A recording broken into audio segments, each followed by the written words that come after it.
Hello everybody, welcome back and thank you for joining me for another video. All right, this video is just something different. I just decided to, get my camera up on my tripod. I'm doing these little 10 by 10 inch canvases. I make these for my workshops when I am teaching how to top coat with resin. So I have to do a bunch of them. So I figured I was going to do 2 of them. And I figured, you know what, just set up the camera and record it. Plus, I'm also, heading off to Greece. I actually, by the time you watch this, I probably am in Greece, vacationing with my kiddos and Anthony. So I figured I would just record this video so that way you guys had something to watch while I was away basking in the sun on the beautiful beaches of Greece. So you'll see here, I'm going to do one black base, one white base, and I'm using the colors that I've already used in previous videos, which were the 10 by 20 inch canvases that I did, one black one and one white one. So video 682 for the white base and 683 for the black base. I figured I love those rainbow colors so much that I was going to do it on these little mini 10 by 10s. So basically that's all I'm doing. It's the same thing as all my other blowout videos. So I'm just going to say goodbye for now and I'm going to throw in some music. I hope you guys enjoy this little quiet, quick video and I'll be back at the end.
And there you have it, my friends. Look at this beautiful close-up. It is so, so colorful. I love it.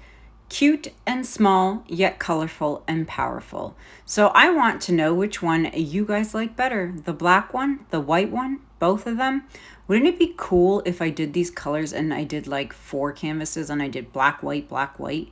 That'd be a very cool thing. Look at them. They're so cute. I love them. And here they are with the lights off and the flash on, and check out that beautiful shimmer. So yeah, let me know which one you like more in the comments below. Don't forget, I will be in Montreal teaching September 14th. If you want to come and learn in Montreal with me, you can email me. And I also have classes here in my home studio in London, Ontario on October 19th and 20th. For information on both those events, email me at canellaciraco@gmail.com. I hope you guys are enjoying what's left of your August and summer. I know I am. I will be back at the end of August, and I'll get back to my regularly scheduled programming when I'm back. So that is it for me for now. Until next time, my friends, thank you so much for watching. Have a good day. Have a good night. And I'll see you guys in the next video. Take care. Bye.